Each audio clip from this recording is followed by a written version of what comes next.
This has to be so exciting because now we're two films into this Ghostbusters reboot and continuation, and Phoebe's really been the breakout character. Fans have embraced her. What has really stood out about the reception? Because I imagine it's like a pinch me moment where you're contributing and building upon the legacy of such a storied franchise. It's incredible. It's nothing I could have ever hoped or imagined. Crazy background, by the way. Love it. It's insane to me to be a part of something that I've been such a fan of my entire life and to be able to build upon that franchise for a newer generation and for the old generation of Ghostbusters fans. I might not be like old, but I am a Ghostbusters fan. Like I've been a Ghostbusters fan my entire life. It's a dream come true. It feels surreal. It doesn't feel real. I can't believe that I'm a Ghostbuster. It really is special the family dynamic because like at my theater and I never see this, but when I saw Frozen Empire, everybody was dressed up. There was whole families dressed up. It's such a cool little experience and seeing the bond between families like that. I assume that just makes everything all the more special.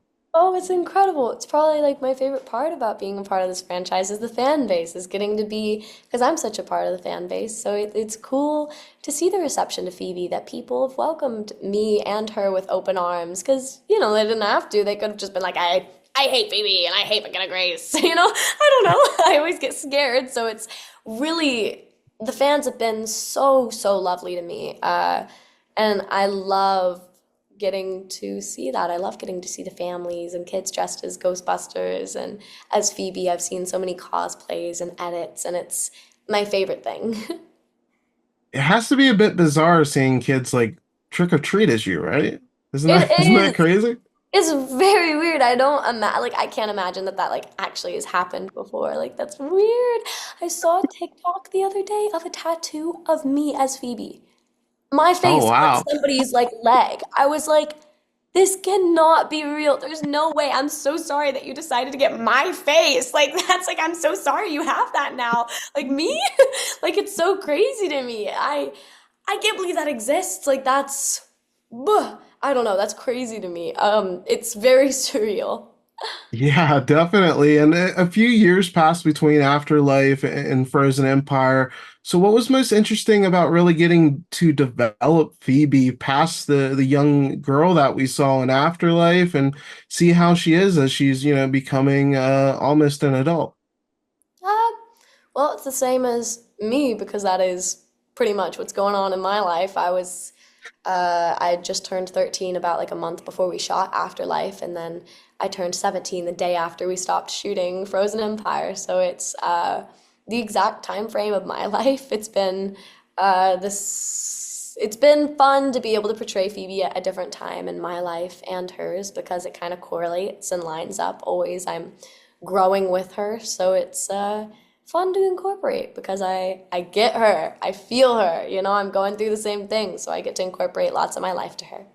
And one of the highlights of the film is Phoebe's bond with Melody. How was it kind of finding your chemistry and back and forth with Emily? Because you both play off each other really well.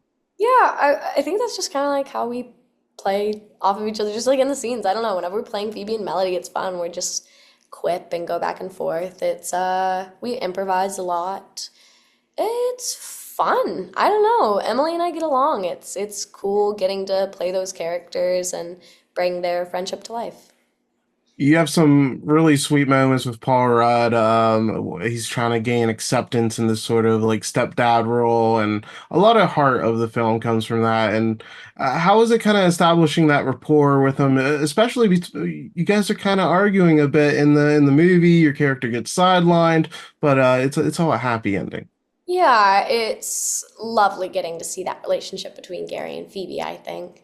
I think that it's sweet that he's trying to step up and be there for Phoebe. I love it. I think that it's really nice. I love their relationship. I think it's probably one of my favorite parts of the film. I love shooting it. I love getting to work with Paul. He's a fantastic on-screen father and an amazing off-screen friend. So it's always lovely getting to work with him. It's an honor, and it's cool getting to I don't know, portray their relationship and bond, especially this go around. It was very fun to be able to kind of have him step into a bit more of a parental figure in her life. And then Finn Wolfhard is just hilarious in this film. He really gets to show his comedy chops. He's getting slimed all the time.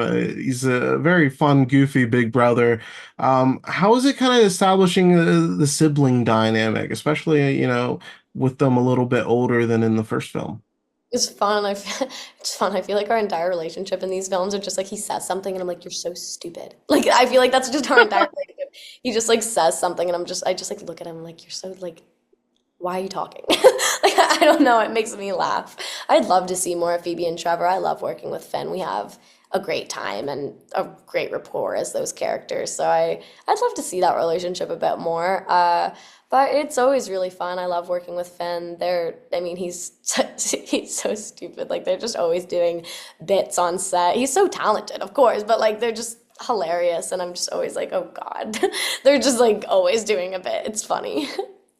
In the Legends return, we see Ernie Hudson, Bill Murray, Dan Aykroyd. It's great to see them, and they have larger roles this time around. How was it actually, getting to work with them, getting to learn from them, and more importantly, get that cosign from them as well that, they want to be a part of this and, they're proud of this film as well.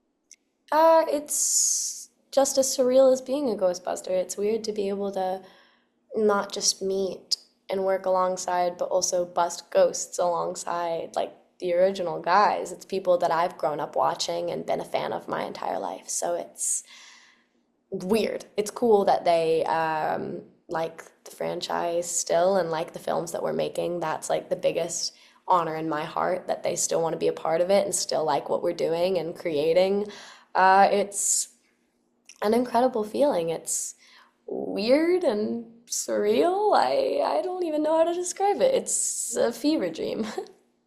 And then my last question for you, I saw that you did Sky, you voiced Sky in Paw Patrol, the Mighty movie, and it's embarrassing, but that movie made me cry. And I'm a Really? big dog lover. Yeah. And you have such a great arc in that movie. Were you surprised at how much heart the Paw Patrol movie had? Because it just brought me down.